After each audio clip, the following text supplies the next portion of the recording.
Welcome to the Deer Shop Podcast, presented by Siman Brothers Outdoors and the Leaky John Boat Company. Yeah. He went and watched a movie that has a $200 million production budget, and then the next thing he watched was our video on YouTube that has a $0 production budget. This is the first buck I've shot in over 10 years. Your track job was the first fun track job.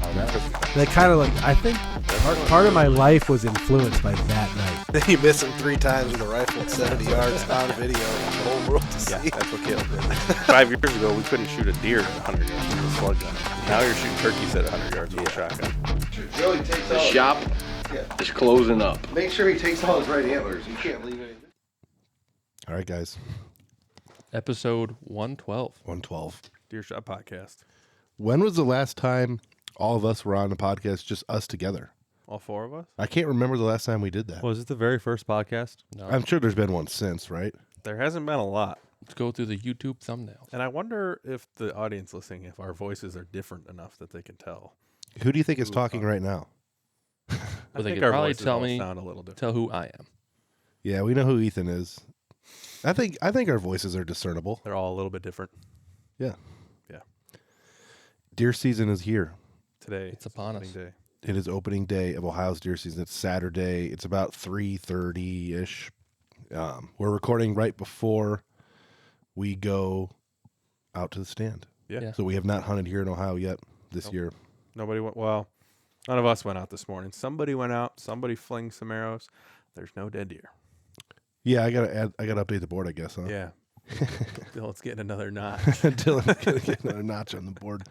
Or 2 more notches. Listen, I applaud him. I do. No. Yeah, for sure. Yeah. I forgot about our prediction. What was the Yeah. Well, we'll get into that later, I guess. Hmm. Yeah, Dylan's board is full because he's been doing a lot of things. Let's talk about that for just a minute.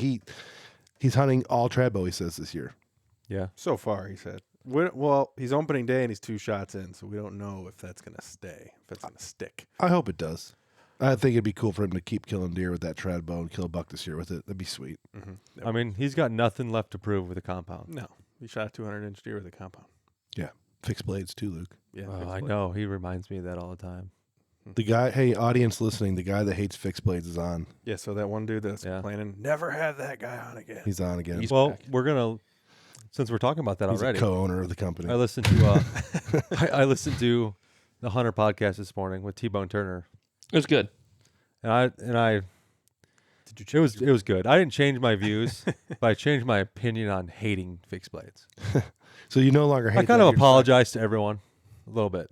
Just a little bit of apology, but Luke got on a soapbox. mechanicals are way better. He got on a soapbox. But fixed blades will kill deer. Luke's only 1 beer in right now, so You shoot the opposite of what T-Bone suggested.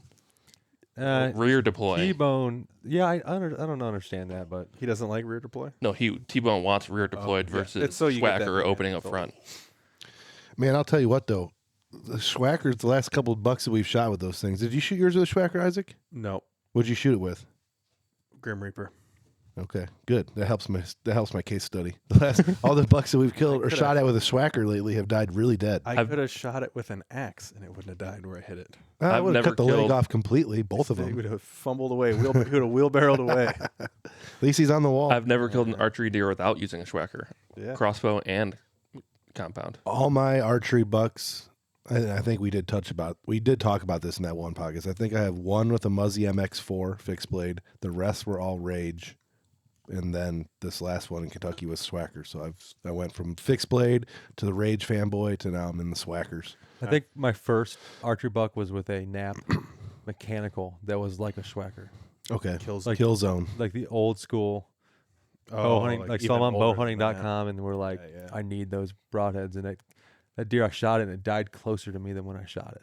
That's true. There's a video That of deer that is somewhere. that deer really died. That deer died good. I shot. They've been dying good. All my bucks have been with different broadheads. Severs, Grim Reaper, Rage, Yeah, you've Flick done Tricks, a little bit of everything. Trophy Huh? Ridge.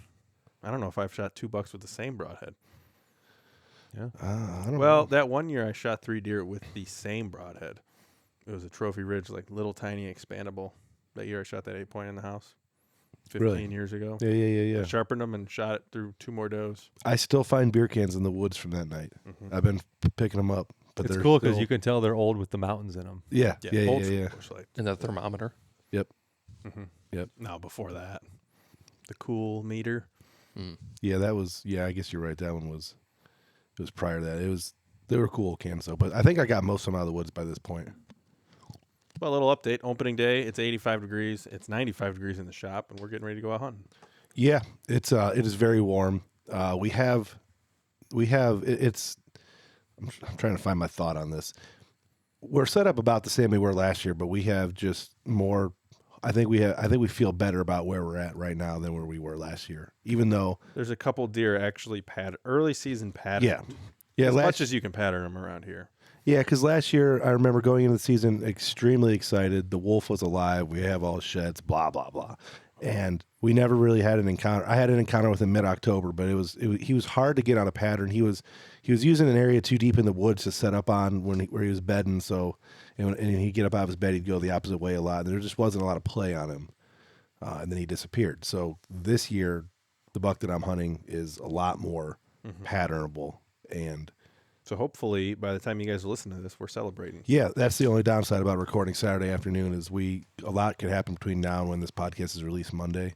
We have tonight's hunt and Sunday, so there's going to be a couple of hunts after this podcast. We might add in and Yeah, if one of us kill, we could probably just add Yeah. Do a little segment something at the end. yeah, A little update. yeah, Or talk about it next week. yeah, for sure.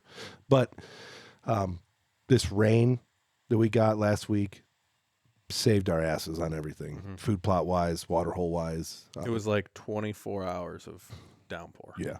Just saturated rain is what we needed. It's back to being dry again, but the crops got just a great boost. The food plot's got a great boost. If you've been watching the Family Dream Farm, which has been doing really well, you see that everything that we did was saved basically by that rain.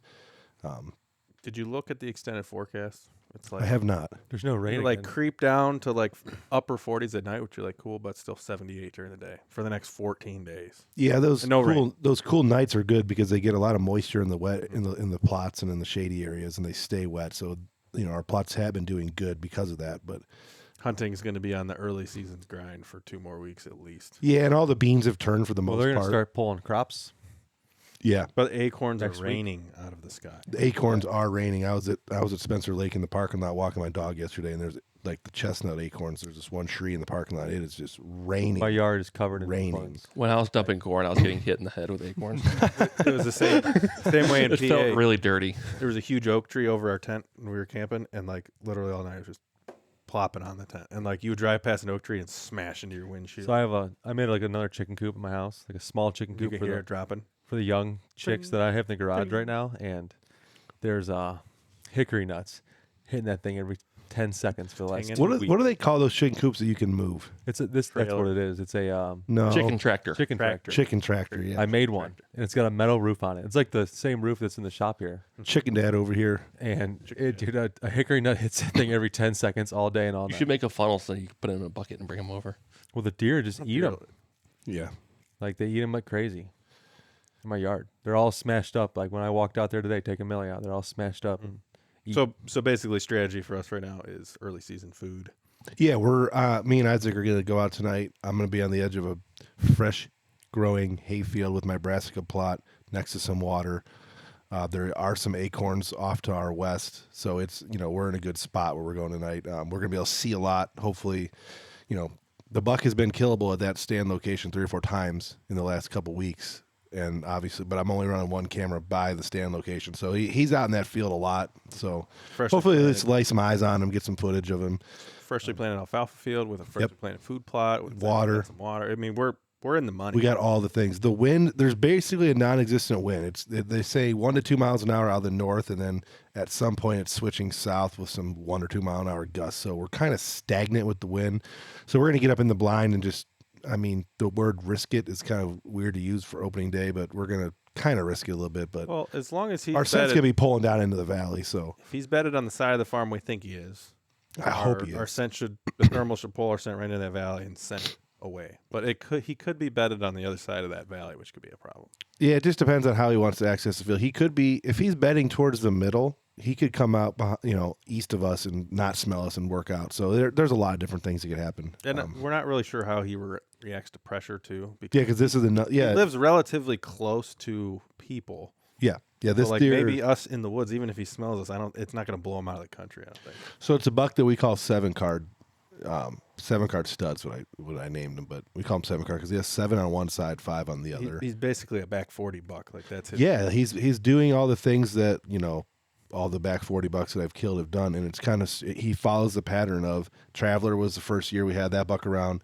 Massey was the first year I had that buck around. This is the first year we've had 7-card around. We don't really have any idea who he was last year or anything. So and he fits the profile of giving us an early season feeding opportunity. Yep.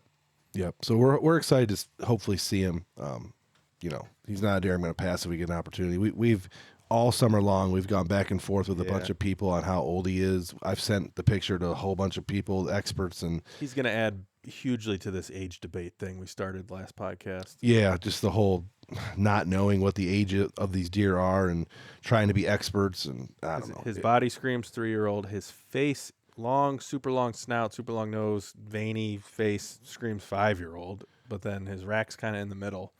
Yeah, I mean, when we're trying not to go off rack anymore, but he's very big for a 3-year-old in this area. If he is in fact a 3-year-old buck, his rack, I mean, his frame is big. Yeah.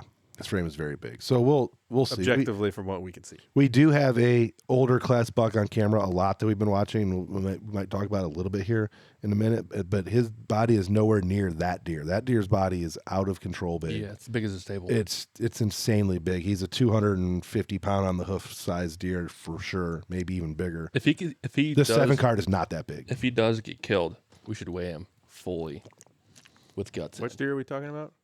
Moby.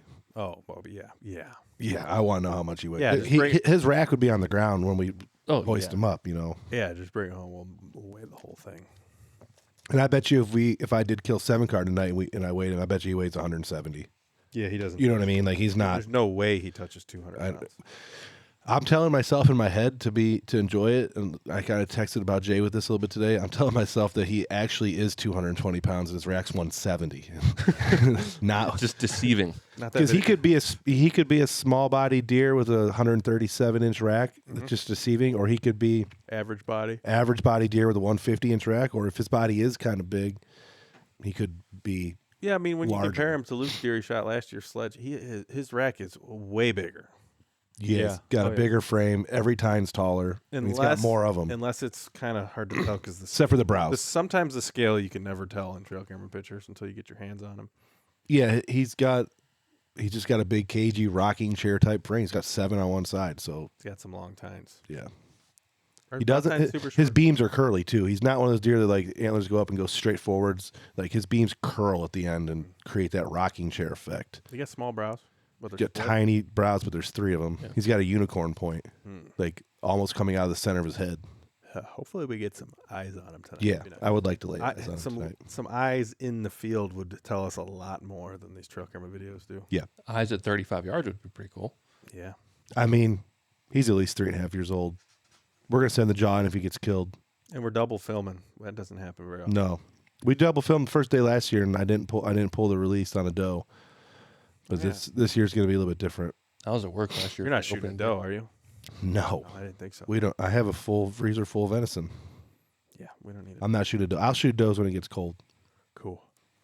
If that deer shows up tonight, I might have a problem. Audience couldn't see it. Maybe this is one of those, maybe I'll do what the people have asked me to do, and I'll splice in some footage for this one if I get a chance. When are you gonna have time for that? Sunday.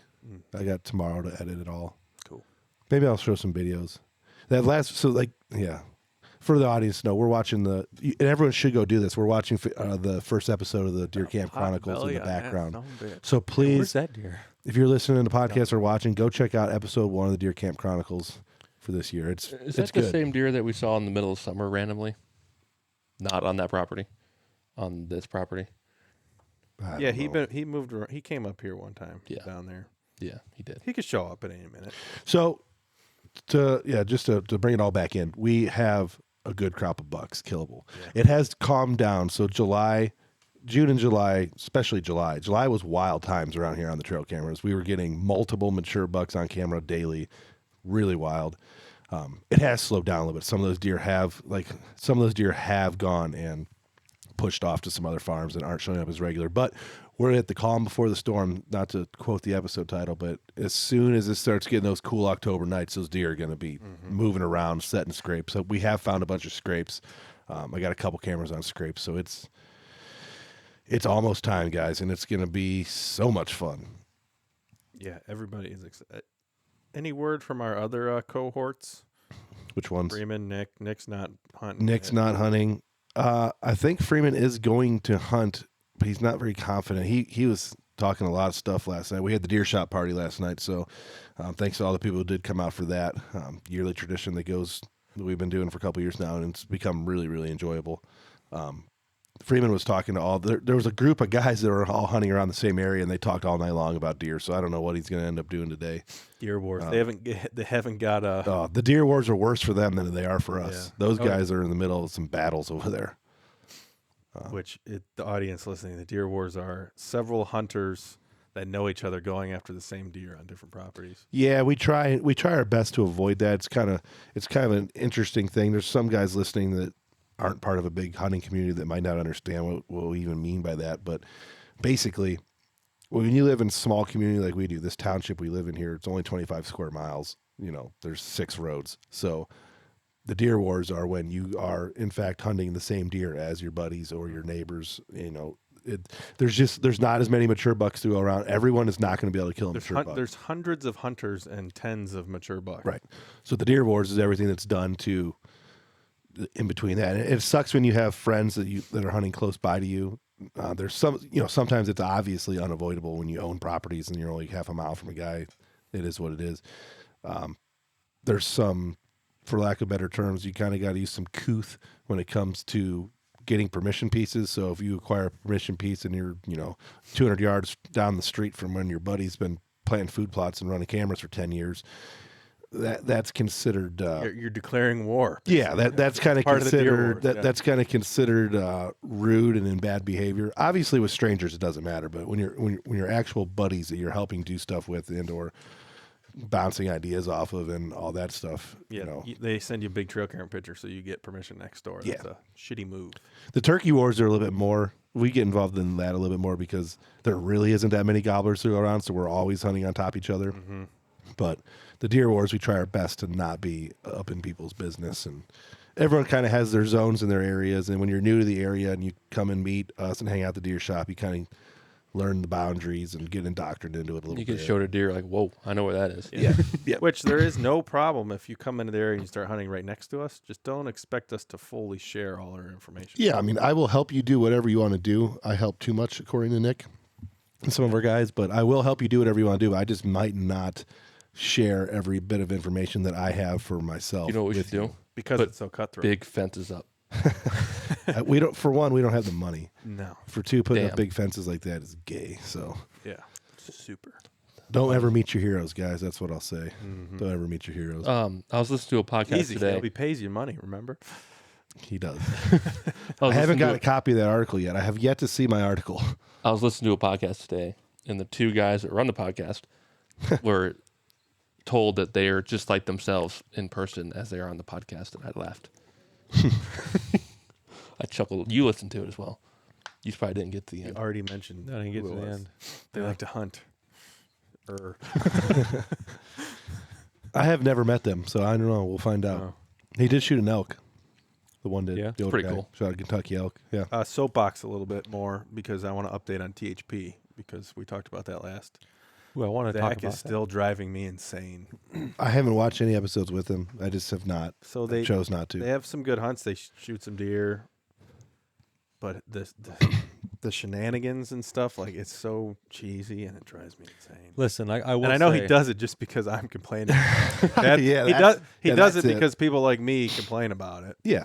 Not people like not you. me, Isaac Simon, not me in particular. People like me. So on last Monday, like a few days ago, I helped a kid from work hang his first tree stand, and he's 19. That's your buddy that came over. Yeah, he came to the fair thing a couple times. He was trying to be there the whole time. He has like an American flag uniform. Yeah. Oh yeah. He wears the guy. He gets a perm done. He's got long hair. Like yeah. Wears his Eagle Scout belt buckle, Yeah, tucks his Kentucky Co waterfall. Wetzel shirt in, cowboy boots, lives in an HOA type deal. Anyways, super nice kid. What kind of boots? I think the expensive ones. Yeah, Tacovas? but they Yeah. got American flags like on the top. You got Tacovas? So he's killed, like his wall is a 120 from last year, but he's killed a 150 before. Like crossbow, ground blind, his dad and him hunt like 50 acres with like 5 other guys. It's this crazy thing. So he wanted to get a tree stand, so I hung it. And like Zach Farrenball and all those guys from THP are really getting these kids into hunting, I feel like. Well, that's a good thing then. You know what I mean? Like I listened to you guys' podcast the other day, and I'm like, it is annoying, but I wonder how many people are getting into hunting, Well, like, and- seriously because of the Well, I shenanigans. mean, like and guys like stuff. Chris B, big Yeah. following, Oh, yeah. big following. And they're all younger kids, which is Yes. great. I keep It on is. hearing. It is super annoying. See, it's But- good. It's good for the community overall. Yeah. Oh yeah.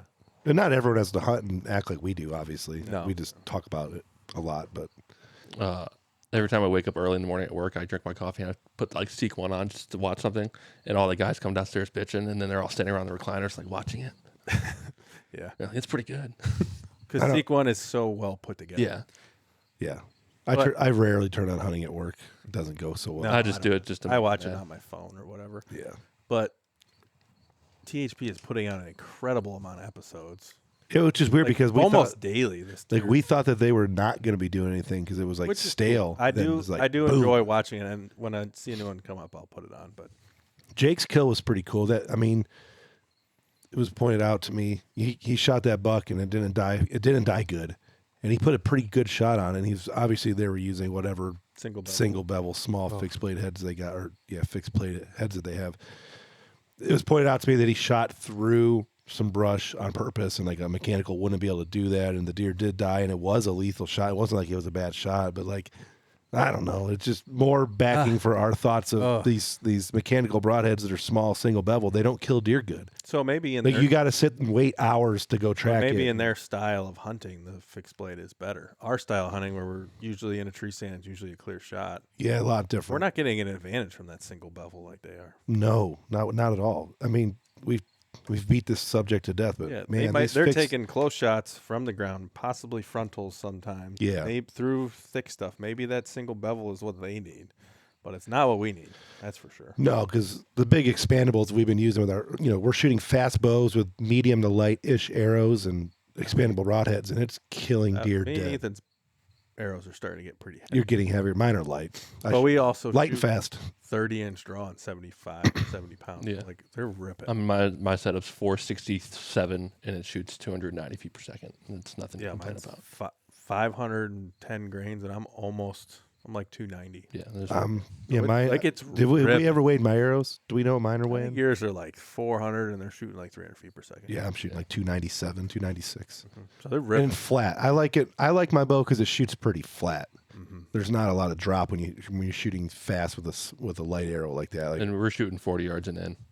yeah, and I'm not. Yeah, 40 is about my range. I mean, I might take a 40-yard shot tonight if he's distracted. I've thought about this a little bit because like there's an opportunity where I might have to shoot 40 yards tonight, and like I would do it because if he's out there with another buck sparring or whatever, like I'll probably take a 40-yard shot tonight. Shoot when his head's up. Especially since it's clear, I'm gonna have a good sight picture, like the whole 9 yards. I can get down to my knee since we're double filming. I don't have to worry about the camera You tonight, got a cameraman, and it's gonna be. so I can get down, take a knee, and get real prone or get real steady and send one if I have to. Tonight should be good. I'm pretty excited about it. Yeah, I just want to be in the woods. I'm assuming we're gonna see at least one of the deer. One of our mature bucks will make an appearance. If we shoot one, my life is going to be fucked. Are you gonna bring your bow just in case? No chance. I'm leaving out of the country at 3:45 a.m. tomorrow. Because I think 7 card's the only buck I will shoot tonight, unless that double splits one shows up and he is as heavy as he was in Velvet. I might. There's no chance I would want to shoot a buck tonight, because if something were happening, we have to wait till the morning to recover. I'm not going to be there. Yeah, Isaac. That's just bad.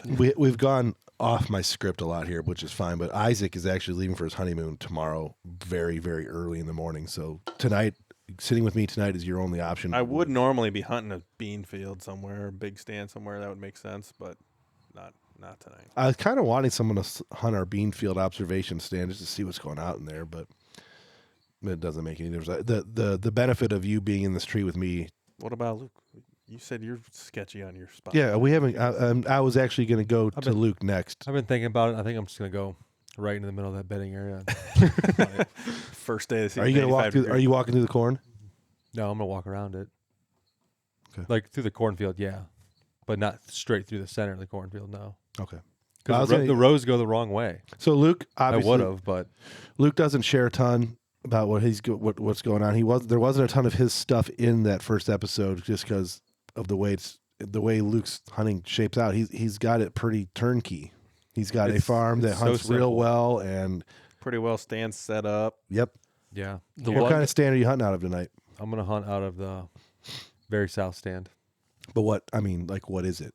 What? Is it a hawk with bee sticks? Oh yeah, helium with hawk helium with bee sticks, And which is like a mobile set, but it's been permanent for a year now. you climbed up in it. I did climb up in it. I switched the straps out from my daisy chains to my You had daisy chains up regular- there all year. yeah. I took them down because Yikes. it's just sketchy. Yeah. Yeah. So it's ready to go. That might turn into a mobile set in a couple weeks. We'll see. You were actually brought up at work today because the one guy was like, "How many brothers do you have?" I said 3. He's like, "Oh yeah, Luke. Luke doesn't make much appearances." I'm like, "No, he does. He kills most deer."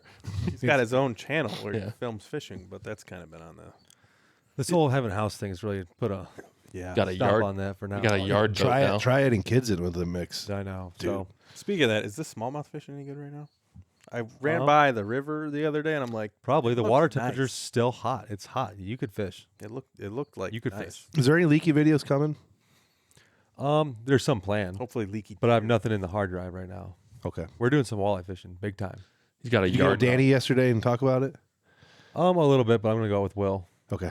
and we're doing. Yeah, I'm gonna be out quite a few times. Did we next give an month or update? so. Update on Jay. Did we say anything in the No. podcast? No one in the podcast audience doesn't know anything yet. Jay's back in town, guys. He was here last night. He Yeah. drank. How many bottles of whiskey did he drink? A couple. He slept on the couch.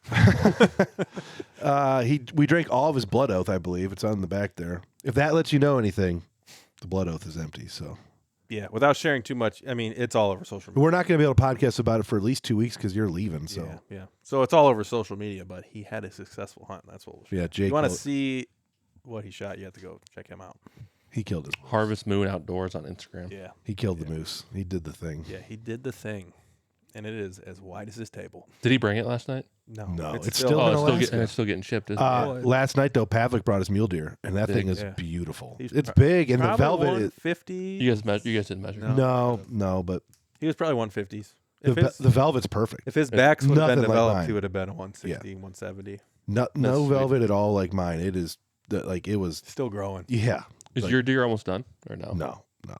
Because where he shot, She's finishing up deer from last year first, and then mine's gonna be the first one from this year. where he shot that is so far from anywhere we've ever hunted. Like it's so in the middle of nowhere. Yeah. That's why the deer's probably still growing because those deer rut in January. Yes. Yep. Mule deer in New Mexico. But Pavlik's deer was really good. Yeah. Really good looking. He You brought got it that last- early season coat, that gray. Yeah. Yeah, it's Yeah. sweet. It was a very pretty deer. We're gonna get them on the podcast here eventually. Yeah, the boys were. I kind of now like we want to do one with the boys, but I also kind of want to do one with Pavlik on his own because he's got enough stuff. He's got enough Dude, stories. we You got could do a enough stories. podcast with him every day for a year. Yeah, I'm gonna get him on. What do you got on your little list over there? Well, maybe a good time to thank everybody for listening to the podcast last week because we had our most listened to week ever. Just a combination of the Kentucky podcast and the Hunters Roundtable podcast. They've done really well, and Most streamed week of our podcast yet. yeah, we appreciate that a lot. On the streaming services, YouTube is still by far and none Yeah, the most. right. So But- check us out on both. But yes, check us out on both. When it comes to YouTube, our goal was to hit 10,000 subs before deer season this year, which in the beginning, when we started this whole thing, we weren't even, our goal was to only hit 1,000 subs. We had no, we were not putting any thought into possibly being a 10,000 sub YouTube channel. But as it got closer, as the season rolled on and this year happened and our channel grew, we were like, you know what, it'd be kind of cool to make that push for 10,000 before Ohio's deer season, and we definitely were able to do that. Yeah, we it hit it wasn't- last way over. month. The end of summer, it wasn't looking so good. We're sitting No. at like just barely 9,000. But then we had a couple big videos. Yeah, our EHD podcast did very well and helped that. Mm-hmm. Their deer camp videos from the past have all started to really take their jumps like they normally do. I made a deer camp video about Gore's farm. Their farm in Southern Ohio that did really well. So just a lot of things. Isaac's mule deer video came out when we were at the beach, and People started watching that again. It did very well. So Rifle seasons are coming in the West, so people are watching a lot more. yeah, we did. We had a lot of hits this late summer, and it pushed us up past our 10,000 goal. So next up is 100,000. Get that silver play button. So awesome. I don't know if that'll probably never happen. It's taken 5 years to get to 10,000 since we've really tried. So. Yeah, but it's been a cool ride. Keep on watching, keep on subscribing, tell your friends. I have it written down here to ask Ethan how much information he's willing to give on his hunting situation. None. I would not give up any information. I'm hunting. Ethan's hunting. That's what the audience Actually, needs to you know. might be able to see in the video, I think. His biggest deer is back here. So he's hunting his biggest deer because it's much bigger than that. Well, every deer I hunt is my biggest deer. So without spilling too much, he's going for his biggest buck. We would love to share, and we're hoping, we're definitely hoping and praying that we're able to share this story that Ethan's been working on all summer. Yeah, here it'd be soon, cool. hopefully. Epic story. Epic story. It's one of those stories it's epic, and we would love to be able to tell it. It'd be cool to tell it more, but deer wars. Deer are a wars. thing. So we gotta be quiet on it. I'll give out this much information. He's not hunting here anywhere near me or Luke or us. So Yeah, he's hunting deer. he's doing. This is a different, new kind of So far story for away. us, and I know we've talked about that on the podcast. The listeners will know that we've brought this up a few times, but we're trying something. He's trying something new, and it's been exciting so far, and we're excited to see where it goes. Yeah. Could be something. Could Yeah, be something. cool.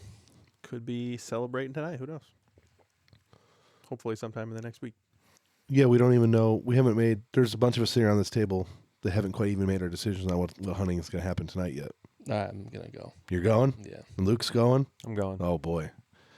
I've only had a bowl of Captain Crunch about an hour ago today, so I want to eat something possibly before we do Um, this. You The better second, hurry up. the Yeah. second we There's turn some this jerky off, in that I'm- fridge right there. I'm leaving. about to beat Yeah, down. we're about to hit the red button and get dressing. Well, guys, we appreciate you listening to us brothers do our own little roundtable, kind of update you guys and talk about stuff now that Ohio is open. It's going to be full gas from now on out. So we're going to hunt as much as we can. We're going to hunt smart, but we're going to be bringing you lots of different stories. We're going to be talking about lots of different things, and it's just going to be a lot of fun. So Yeah. put that meat down your throat there, guy. Caleb's rambling. So, Yeah, Deer it's Shot time. Podcast, episode 1. All right, let's go. 112. 112. 112. We are out. Out. Go hunt.